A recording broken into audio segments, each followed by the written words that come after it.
Hello, everyone. Welcome back to another episode of the Play On podcast. This is another interview, and for this one, I'm joined by sports author and writer of the Player's Advice, Sean O'Sullivan.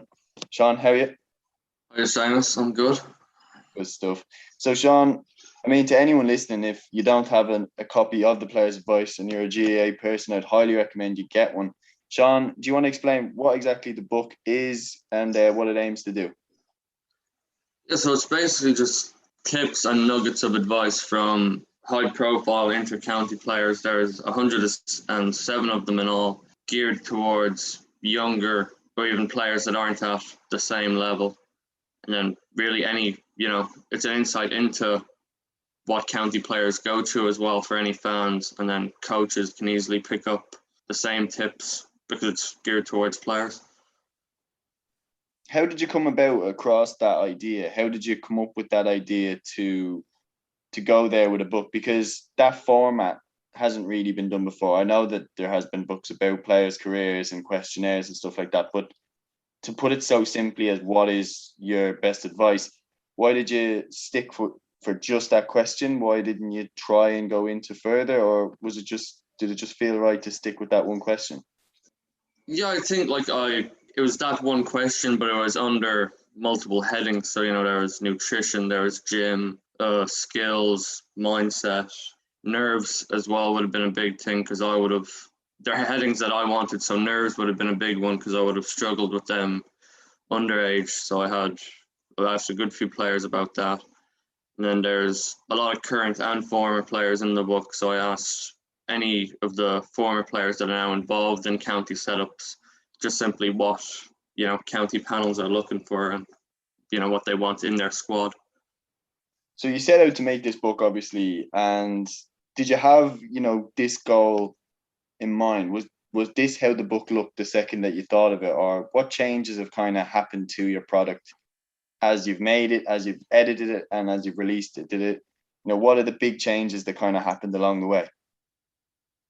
I suppose the biggest one would have been the size. So initially I might have thought, 50 to 60 players would be grand, and if I got, 2 or 3 pages off all. But then I got up to around 90, 92, and then I thought, over 100 sounds good, so I'll try and hit, 101 maybe. So yeah, the overall format, I wanted to do it out like a team. That was the plan. So I have all the goalkeepers at the start, fullbacks, halfbacks, midfield, half forwards, full forwards, just because I think that's a good layout. Like in the contents, you can see all the, to me, every name is a wow name, but for the casual fan, every 2 to 3 would be sort of name that jumps out at you. 100%, and you're dead right about the wow factor attached to some of the names. For anyone listening, to only name a couple, you've got Noel McGrath, you've got Owen Murphy, you've got Rena Buckley, you've got Tom Parsons. Like, was there any footballer or hurler that when they replied, you had kind of a starstruck moment? Because if I got a message from Owen Murphy, wanting to help out with something that I'm doing, I would be a bit starstruck because, obviously the best hurling goalkeeper in the country right now. Yeah. Did that effect kind of come in with any player? Maybe a small bit with some of I'd be more of a footballer, so some of them I would have been more starstruck about. Or in fairness to anyone I did a call with, that would have been like, more starstruck as opposed to just messaging. Like, so I think I did maybe 7 interviews in all, and everything else the players wrote themselves. 100%. And I saw your interview with Kieran Donaghy. That's one that I get starstruck with now. A man who really changed the game in the mid 2000s. How good he was at full forward. But were you kind of surprised then at almost kind of how easy it is to talk to them and how they are grounded for such top sportsmen? Yeah, definitely, and even how receptive they were. Like, to get, I think Mick, I'm not name dropping now, but Mick Bohan mentions it in his foreword about how it's like, it sort of sums up the strength of the GAA that, I'm not trashing on the rugby or soccer lads, but, I'm not sure if you could do one with those sports particularly, but the GAA you could. I agree, yeah. And the fact that the GAA at its core is an amateur sport, I think that helps with people that kind of want to start up their own thing. And just on, about the last couple of years that we've had, obviously with the pandemic and everything. I mean, I know that the pandemic kind of gave me the kick to start this because, I was sitting around and I had a chance to really make something before going back to college. Was it the same thing for you with the book? Was it like a case of, it gave you a lot of time to kind of sit there and rethink what you wanted to do, and then you came across the idea of the book, or was it an idea that you had anyway? I had the idea. I got it in a physics class about 3 weeks before the leaving cert in 2019, and basically the thought was just in 5 weeks, all studying will be over. What am I going to do with myself to, basically replace all the time? So then I thought of doing some sort of book around GAA because that's all I'd be confident writing about. So from that, I just thought, no one's going to do an autobiography with me. No one would read a coaching book because I'm not known. So I thought I'll do something with players around that. Is this your first step into kind of sports coverage? Will we see anything else from you in the future? Possibly, yeah, I'm not sure what necessarily, but maybe another book. This is the sort of book you could do a volume 2 of, and it'd be, while it's the same format, it'd be completely different because you're getting different players or even some of the same players but different questions.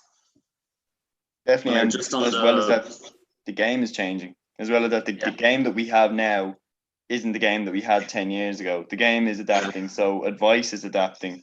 And even then, some of the advice that was going on, particularly the one that struck me was Tom Parsons' advice. He was just talking about it is just exposure, experience, and visualization help with nerves. The more we expose ourselves to high pressure games, it helps build our resilience to deal with nerves or anxiety. And that is true. You see, in how many games has experience kind of come to the fore and a team's won? I mean, going back on that, was there anyone whose advice kind of surprised you? Surprised. That's a tricky question.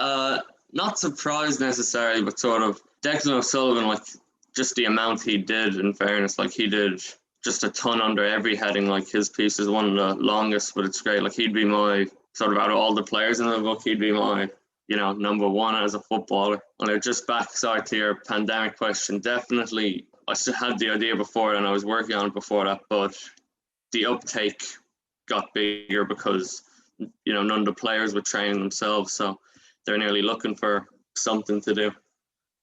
Agreed, yeah. And so how did you go about actually getting all the advice? Was there any player that you kind of had it, like you're an Athena man yourself, so I imagine you'd have access to intercounty players, the likes of Owen Merchant, Johnny Cooper, and then on the hurling side, you've access to the likes of Donald Burke, and now obviously Liam Rush has transferred in.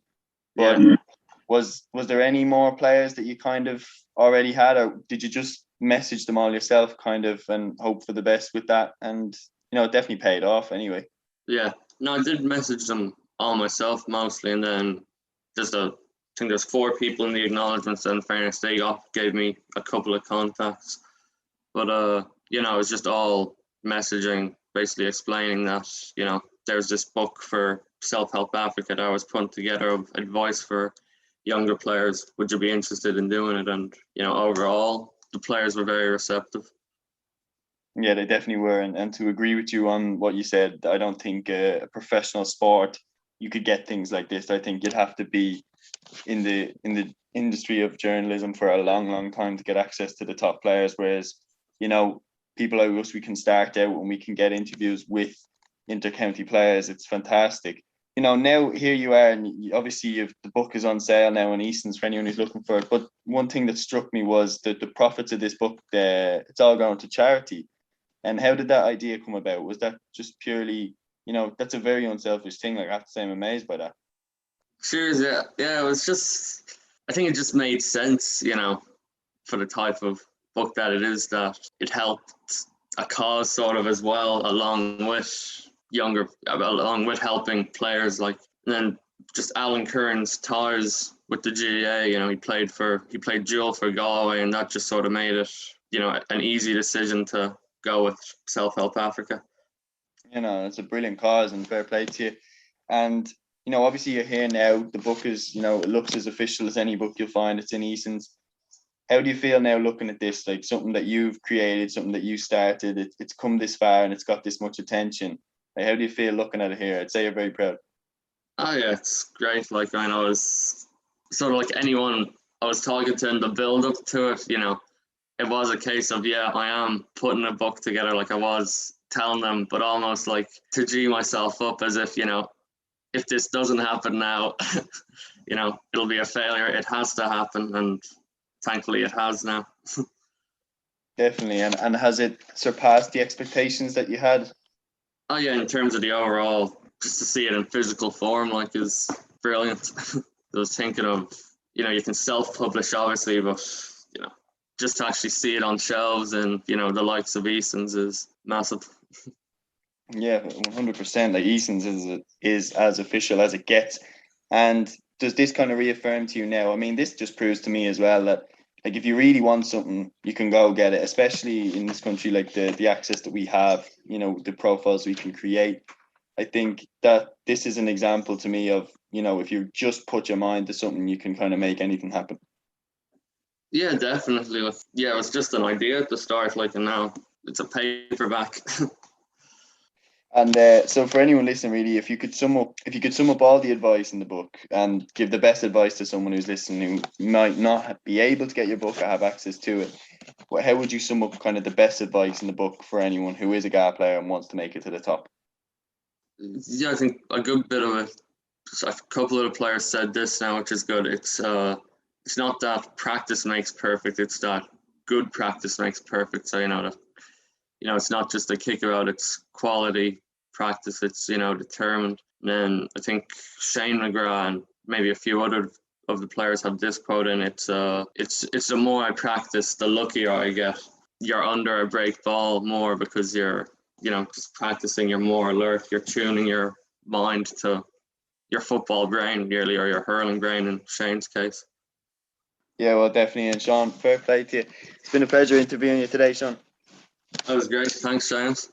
All right, Sean, all the best. And I look forward to seeing what you come up with in the future. Guys, this has been another interview on the Play On podcast. I hope you enjoyed. And until next time, take care.